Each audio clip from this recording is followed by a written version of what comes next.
ជំរាបសួរនិងសួស្តីអ្នកទាំងអស់គ្នាស្វាគមន៍មកកាន់ការរៀនភាសាចិនហើយថ្ងៃនេះដែរខ្ញុំនឹងចែករំលែកអ្នកទាំងអស់គ្នាបន្តទៀតពាក់ព័ន្ធជាមួយនឹងការរៀន成语ចាអញ្ចឹង成语ដែលខ្ញុំចែករំលែកជាមួយនឹងអ្នកទាំងអស់គ្នាគឺយើងអានថា多言者争多言者争គឺមានន័យថានិយាយច្រើននាំឲ្យមានជម្លោះចាអញ្ចឹងពេលថាត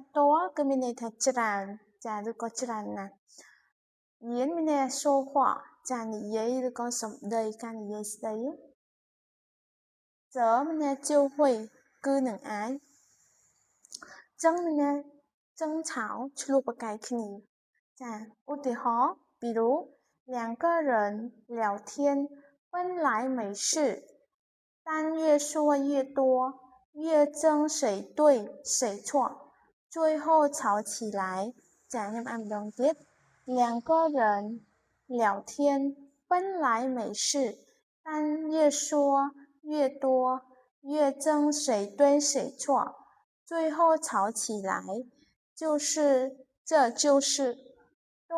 言者争ចាមានន័យថាម៉េចមានន័យថាដើមឡើយពីរអ្នកហ្នឹងគាត់និយាយគ្នាចាភាសាគ្នាចឹងទៅអញ្ចឹង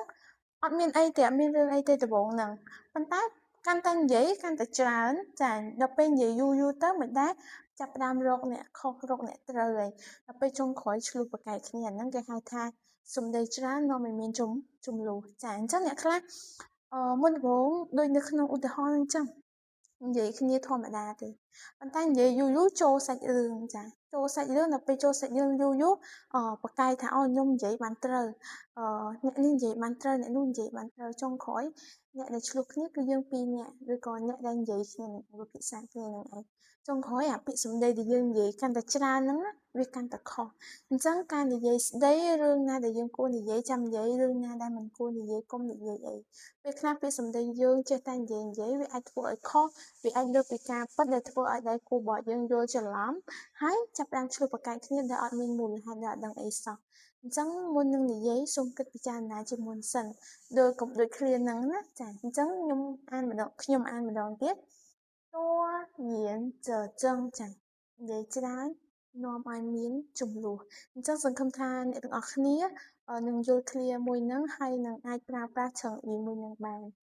ថ្ងៃនេះខ្ញុំចែករំលែកជាមួយនឹងអ្នកទាំងអស់គ្នាតាមប៉ុណ្ណឹងអរគុណសម្រាប់ការទស្សនាហើយសូមអ្នកទាំងអស់គ្នាពេញចិត្តវីដេអូដែលខ្ញុំចែករំលែកសូមជួយចុច like និង share 下次再见